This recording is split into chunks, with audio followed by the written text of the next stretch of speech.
today's episode is going to be us doing this. We're going to be going to get a new battery because right now she might not start.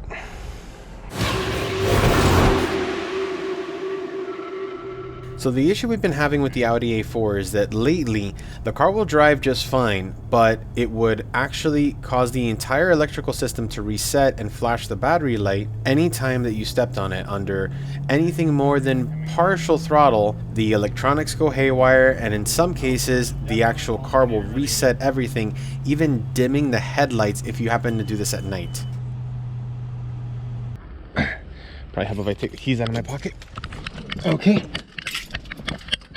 Alrighty, let's see if today it starts or if I'm gonna have to jump start it with the jump pack. So here we go.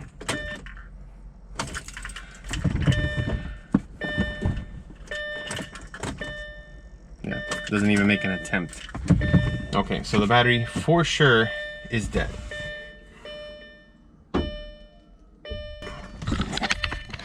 Alright, pack is on. Car's in neutral. There we go. Successfully started.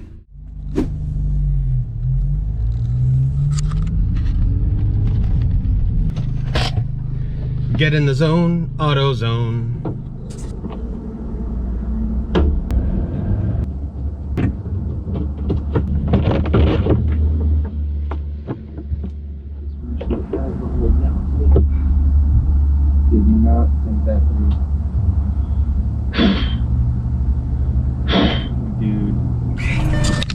We're gonna have to come back because I forgot the correct tool to take out the battery. So BRB, AutoZone. And now we've got the correct wrench. Well, I brought a socket and the correct hex, which is an H6 for me, to take out the battery. Hold down.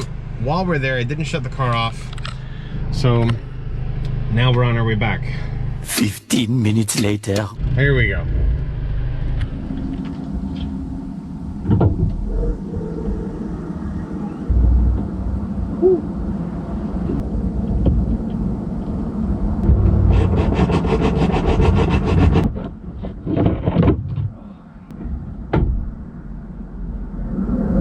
I'll be right back.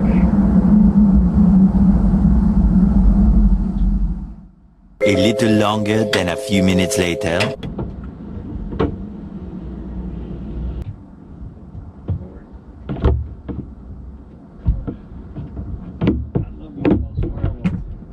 Down first.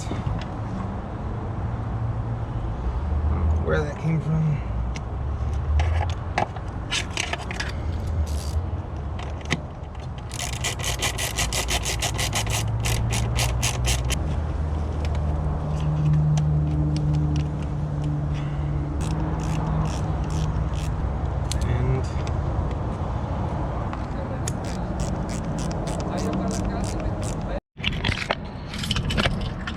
Alrighty, moment of truth. Well, as expected with a new battery, she fires right up. Now that we are in the zone, auto zone, we can go home. Let's see if the new battery fixed the acceleration problem. No, so it is definitely alternator related.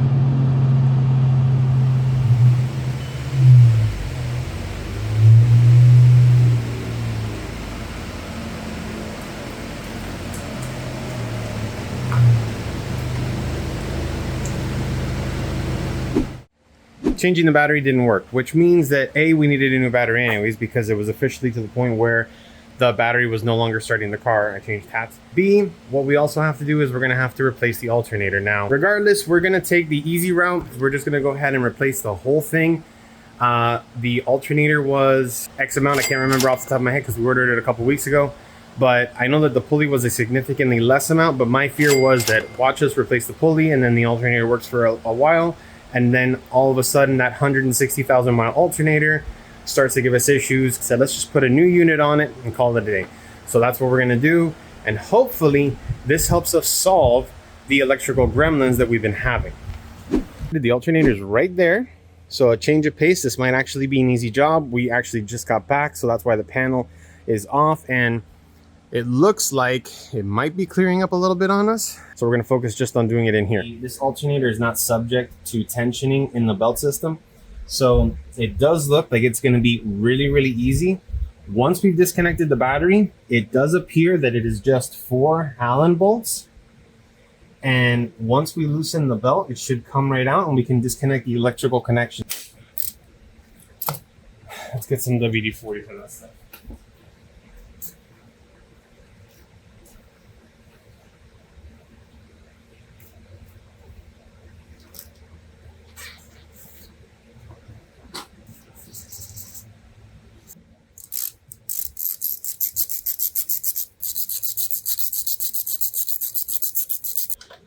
The correct way. Now we can keep going. The two on the bottom are going to be a little bit harder. Okay, got a shorter socket, and this time it's a 3/8. So now I need a different extension, and it's the same thing. It's an H6. Come on. And there we go. Okay, there's bolt number. Darn it.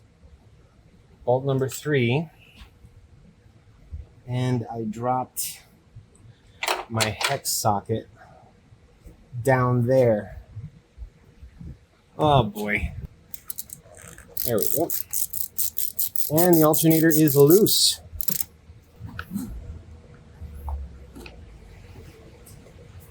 We just may have forgotten to disconnect the battery before we started. Here we go. See? Crisis averted. There we go. Now it's completely disconnected. Let's take this bolt out. Come on. All right, there we go, the 4 alternator bolts. Now we have to determine how we're gonna get this thing out of here. Okay, I'm gonna take the coolant reservoir off to see if I can give myself some more room there.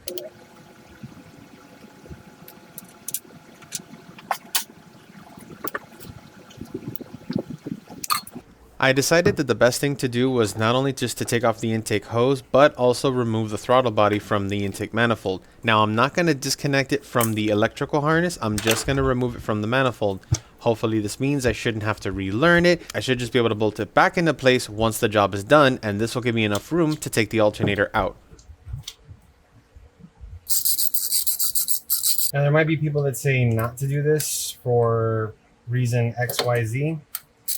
That's up to you. I just figured taking the throttle body out of the way would be the easiest for me at this point. One of the reasons why not all my videos are how-tos. Some of them are how-don'ts.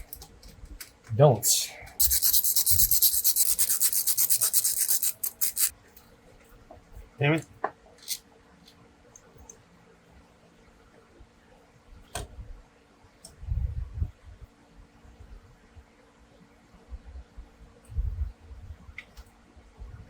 Okay. There's not gonna be anything left of this plug by the time I'm done. Oh, now there's really nothing left of it. There we go. That could be the thing causing us issues. So it turned out to be a 13 millimeter. I'm making sure that I didn't somehow magically reconnect the battery during all this time. Trying not to drop any more stuff. Now we can get the alternator out.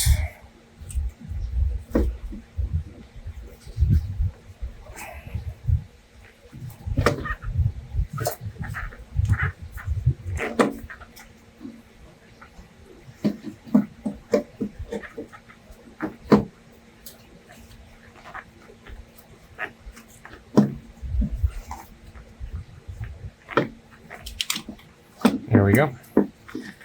Okay. So let's take a look at this. So you can see there, it's moving relative to this. It's supposed to freewheel. So whether or not this alternator actually was putting out the correct amount of power, even if that plug getting damaged was the actual reason for this problem, this pulley was an issue. So even if we had replaced the pulley and that had resolved it, it would have been the plug, it would have been a multitude of other things. So replacing the whole alternator was definitely the better option. The old one is jammed, so definitely it was time to get it replaced. The new one's going to be an improvement. Car has to be done today so that we can actually use it tomorrow, but I'm gonna go ahead and order a new pigtail. So as long as this thing fires up and I'm able to get a reading and have continuity, we'll be able to use the car. So now I don't actually remember which way was up. Well, I guess we'll find out. So let's get this sucker in here. Now the reinstallation of the alternator is the exact opposite of the removal. The only issue that we were having was that little plug. We had to make sure we were making contact, but once we reattached everything, I went ahead and looked online to see what the torque specs were for the bolts that actually reattach the throttle body onto the intake manifold, because I don't want to ruin the gasket. So it turns out that the specified torque, whether it's a VW or an Audi 1.8 turbo, is 8 to 10 Newton meters, roughly 7 to 7.5 foot-pounds of torque. The torque setting was actually so low that I actually was worried that I would over-tighten the bolts.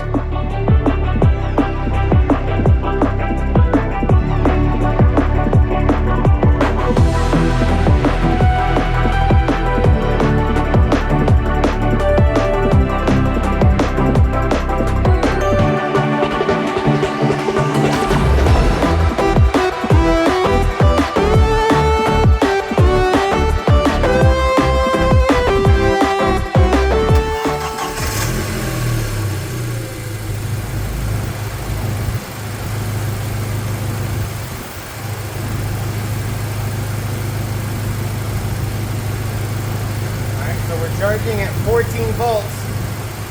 So now the only thing left is for us to take this thing for a ride and see if that weird shutdown that happens at full throttle has finally been cured.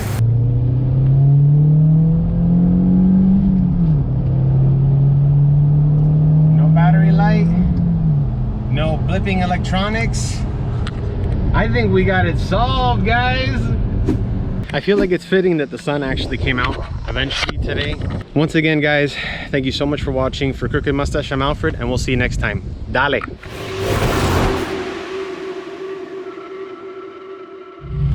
I think she's gonna be happy that her car is ready and she doesn't have to drive that thing anymore.